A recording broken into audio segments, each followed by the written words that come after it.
Chute verticale d'un parachutiste. Un parachutiste saute d'un hélicoptère momentanément immobile dans le ciel. On supposera sa chute verticale dans le référentiel terrestre galiléen. Avec son équipement, sa masse est de 100 kg. L'accélération de pesanteur vaut G égale 10 N par kg. Le graphe ci-dessous donne sa vitesse au cours de la chute en fonction du temps. 1. Décrire brièvement l'évolution de la vitesse du parachutiste au cours de sa chute. 2. Déterminer à quelle date le parachute s'ouvre. 3. À quelle vitesse le parachutiste atteint-il le sol. 4. Pour la phase T supérieure à 10 secondes, on donne l'expression de l'intensité de la force de frottement exercée par l'air sur le parachutiste, qui tombe à la vitesse V. F égale 1,5 fois C fois ρ fois S fois V au carré. C est une constante qui dépend de la forme du parachute. ρ égale 1,3 kg par mètre cube et la masse volumique de l'air. S égale pi fois R au carré et la section de pénétration du parachute lorsqu'il s'ouvre dans l'air de rayon R égale 4 mètres. On néglige la poussée d'Archimède. 4.1. Représenter sur un schéma les forces qui s'appliquent aux parachutistes. 4.2. Établir l'équation différentielle du mouvement en choisissant l'axe OZ vertical orienté vers le bas. 4.3. En utilisant l'analyse dimensionnelle, montrer que la constante C est sans unité. 4.4. Déterminer la valeur de la constante C.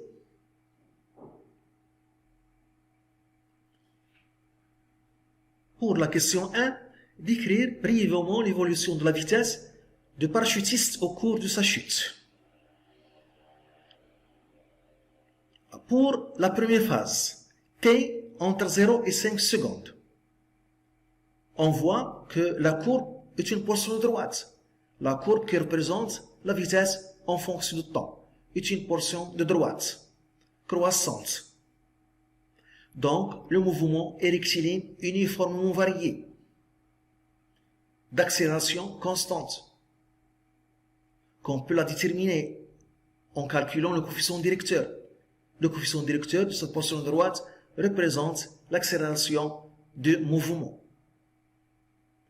En choisissant deux points et on calcule la différence des ordonnées sur la différence des abscisses correspondantes.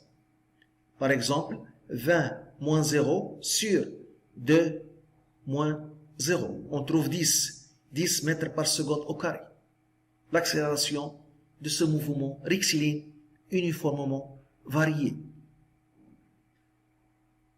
Donc, pour cette phase, le mouvement est une chute libre, car les frottements de l'air sont négligeables.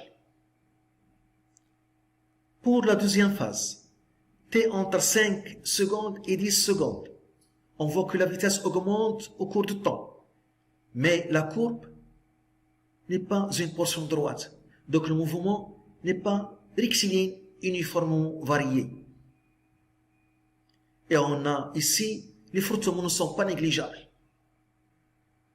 Pour la troisième phase, T entre 10 secondes et 20 secondes, on voit que la vitesse diminue au cours du temps, car les frottements sont plus importants.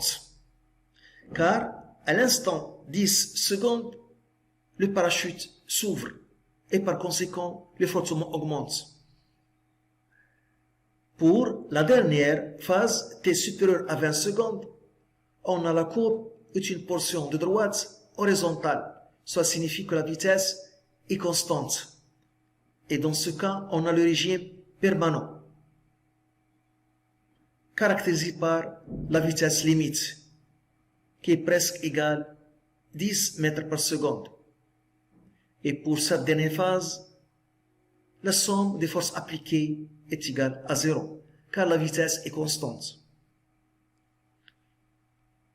2. Déterminer à quelle date le parachute s'ouvre. Donc, à l'instant t égale 10 secondes, le parachute s'ouvre, car après, la vitesse diminue, car le frottement augmente. 3. À quelle vitesse le parachutiste atteint-il le sol? Donc, à la fin de la chute, ici, on a un mouvement rectiligne uniforme, car la vitesse est constante. Et pour cette phase, on a le régime permanent, caractérisé par la vitesse limite, qui est égale 10 mètres par seconde. Donc, le parachutiste atteint le sol à la vitesse limite, 10 mètres par seconde. 1. Description du mouvement du chute. 1. Description du mouvement de chute. Il y a 4 phases. Il y a 4 phases. Pour la première phase, T entre 0 et 5 secondes. Entre 0 et 5 secondes. On a la courbe est une portion droite. On a la courbe est une portion de droite,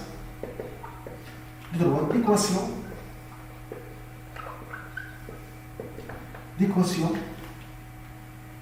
V égale G fois T. Le mouvement est une chute libre. Le mouvement est une chute libre.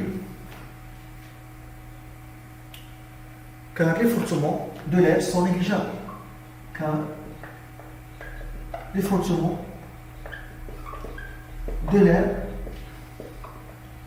sont négligeables.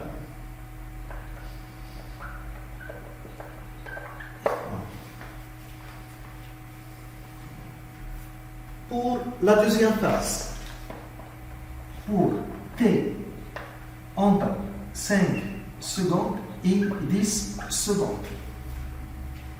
Pour cette phase, la vitesse augmente. La vitesse augmente.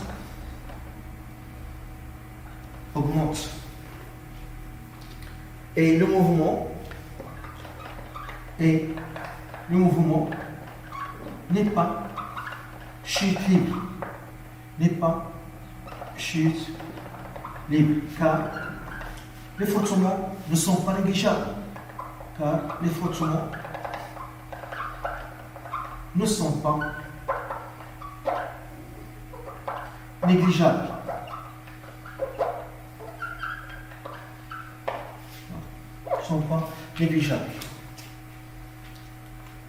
Pour la troisième phase, pour T entre 10 secondes et 20 secondes, la vitesse diminue.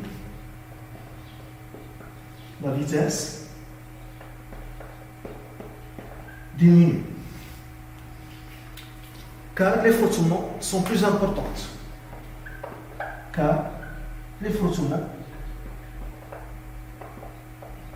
De l'air sont plus importantes.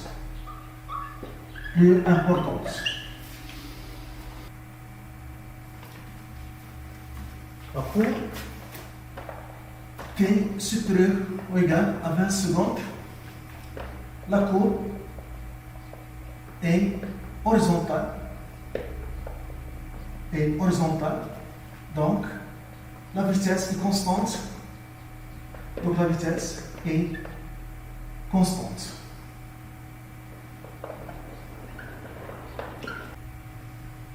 Le mouvement est rectiligne uniforme et rectiligne uniforme. On a le régime permanent. On a le régime permanent. Et dans ce cas, la somme des forces extérieures appliquées est égale à 0, car la vitesse est constante. Deuxièmement, le parachute s'ouvre à la date t égale 10 secondes. Le parachute s'ouvre à la date t égale 10 secondes. Car les forces de frottement sont de temps plus importantes. Sont de temps plus importantes que la surface du parachute est grande.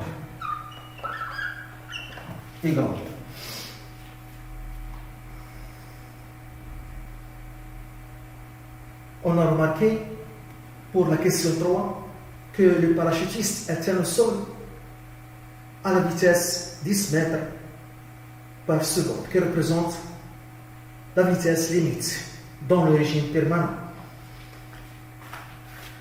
Troisièmement, le parachutiste atteint le sol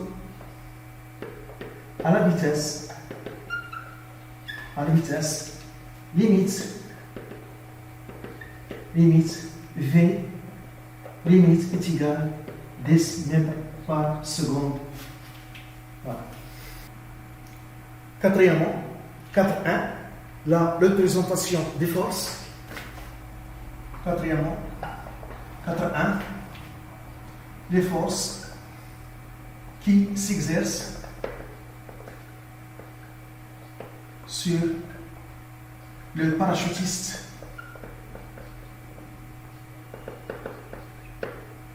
Il y a le poids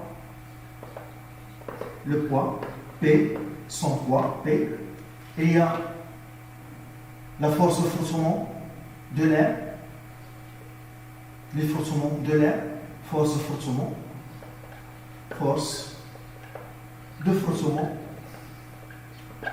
de l'air, F. Il y a aussi la poussée d'Archimède, mais il est négligeable. Poussée d'Archimède,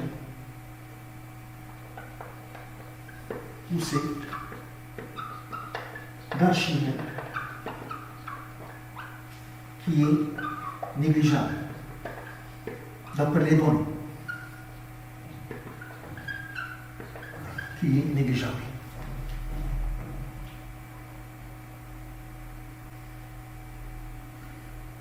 Voilà, j'ai représenté ici sur le schéma les forces appliquées, le poids P vertical vers le bas et la force de frottement exercée par l'air, force de frottement fluide vers le haut et vertical. Le sens de mouvement vers le bas et le sens de vitesse et le sens de mouvement par définition.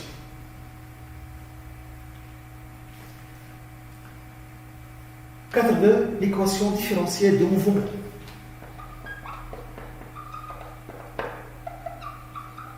L'équation différentielle de mouvement. Donc, on applique la deuxième loi de Newton. On applique la deuxième loi de Newton. La somme des forces extérieures appliquées est égale à la masse du système fois l'accélération de centre d'inertie à G. On a de force P plus F est égal à M à G. Et on va projeter cette équation vectorielle sur l'axe OZ. Par projection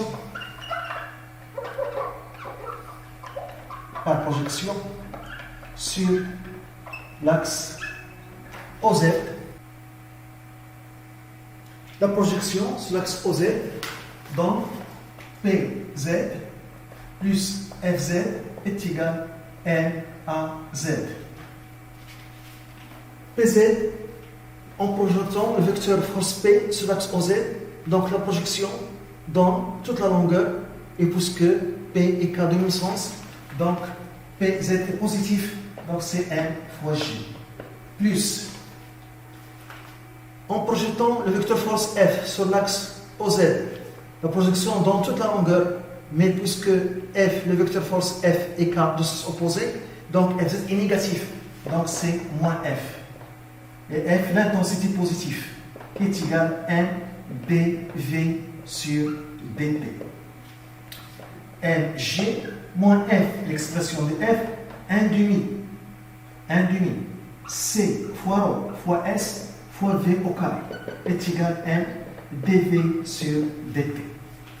Donc, dV sur dt, la dérivée de vitesse par rapport au temps, donc est égal, en divisant les deux nombres par la masse, G moins C fois ρ fois S sur 2M fois V au carré. C'est l'équation différentielle de mouvement. On l'appelle équation différentielle car on a la dérivée de vitesse et ici on a V au carré et on doit chercher la vitesse. Donc c'est l'équation différentielle de mouvement.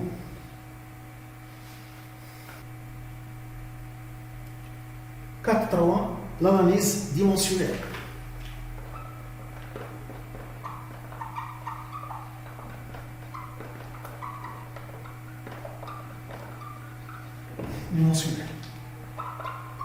On a la relation F est égal à 1 demi C fois ρ fois S fois V au carré.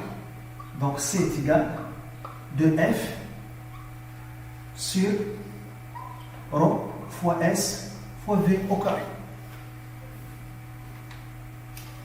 Donc la dimension de C est égale à la dimension de ce rapport. 2 est un nombre sans dimension. Sans dimension est remplacé par 1 pour tous les nombres. Donc on a dimension de F sur la dimension de ρ fois S fois V au carré.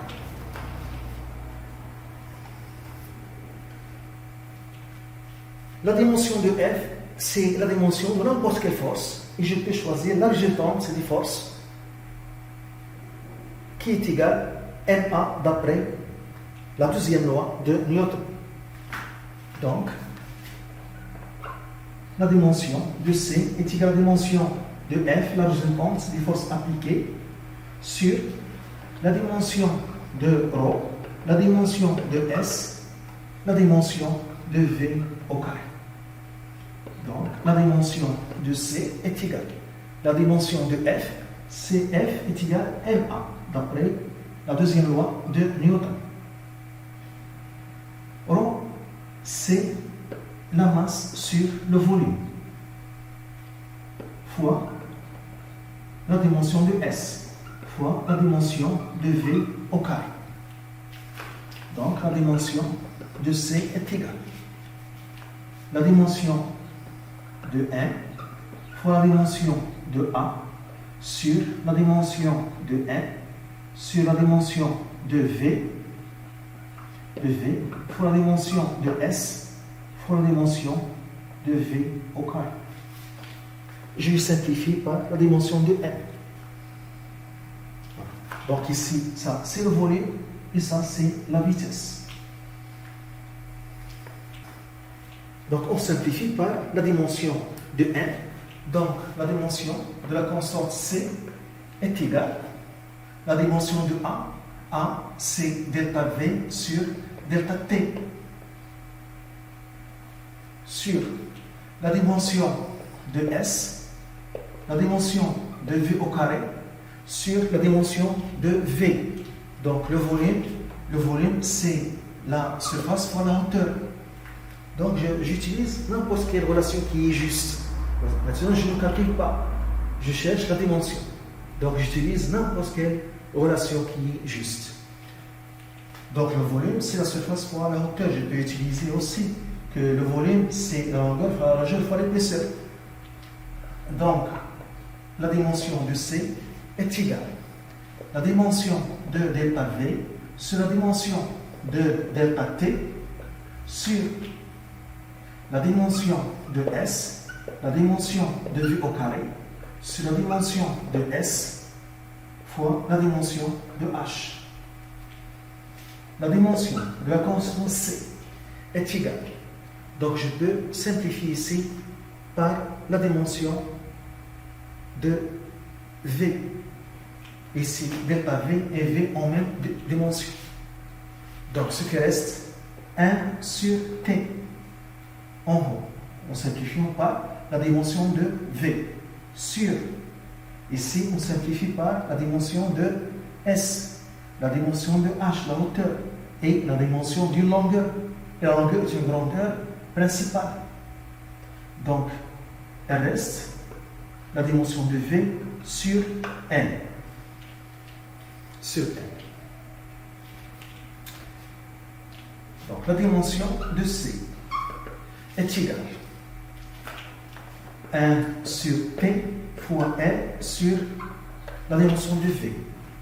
La vitesse V, c'est la distance sur la durée. Donc, et cette relation, la vitesse égale la distance sur la durée correspondante, cette relation est pour un mouvement rectiligne uniforme.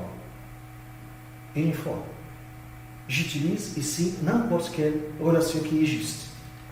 Donc, la dimension de C est égale à 1 sur T, L, et ici on a la dimension de D sur la dimension de la durée delta T.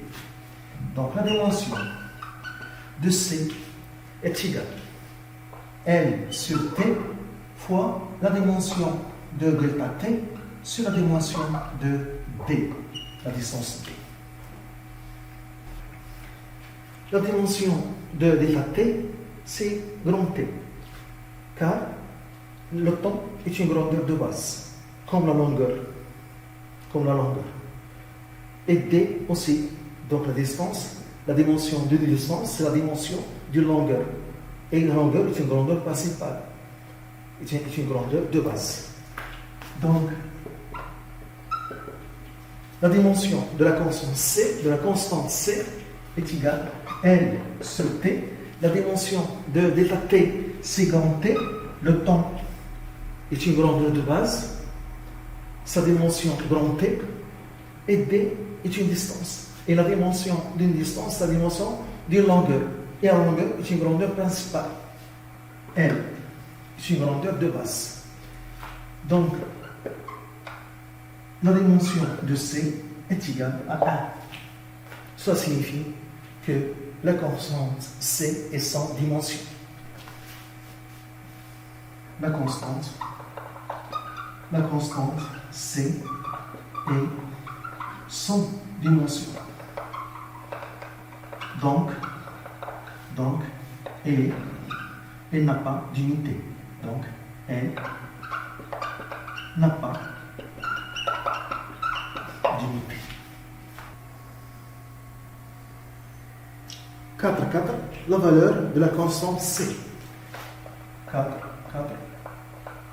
La valeur de la constante C. On a en régime permanent.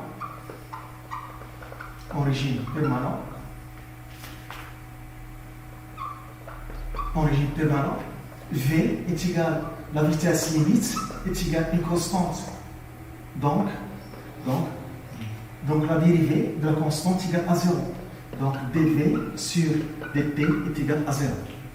Et d'après l'équation différentielle, on a dv sur dt est égal à g moins c fois rho fois s sur 2n fois v au carré. Donc, lorsque je remplace v par la vitesse limite, je dois remplacer le premier membre par 0. Donc, 0 est égal à g moins c fois rho fois s sur 2n fois la vitesse limite au carré. Donc, g est égal à c fois rho fois s sur 2n fois la vitesse limite au carré. Donc, 2mg est égal à c fois rho fois s fois la vitesse limite au carré. On cherche la constante c. Donc, c est égal à 2mg sur rho fois s fois la vitesse limite au carré. Donc, application numérique, 2 m 100 kg, g 10, rho 1,3, s pi fois r au carré, 3,14, r 4 fois la vitesse limite en régime permanent, 6,10, voilà, au carré. Donc, application numérique, on trouve 0,31, 100 unités.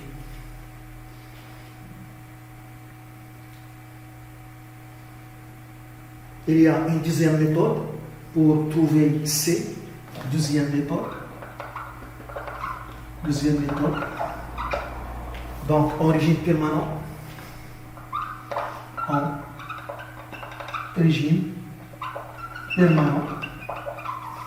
Permanent. La vitesse est constante.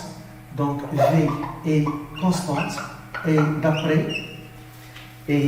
d'après la première loi de Newton, la somme des forces extérieures est égale à 0.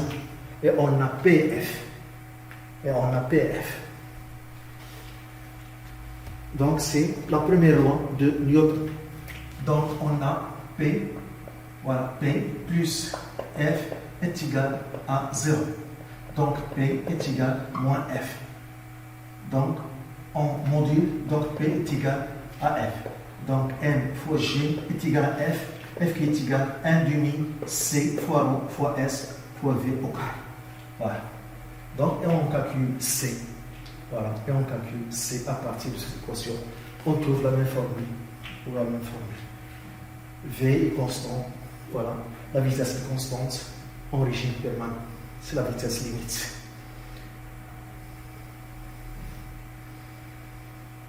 Et donc, 2mg est égal à C fois rho fois S fois V au carré. Donc, C est égal à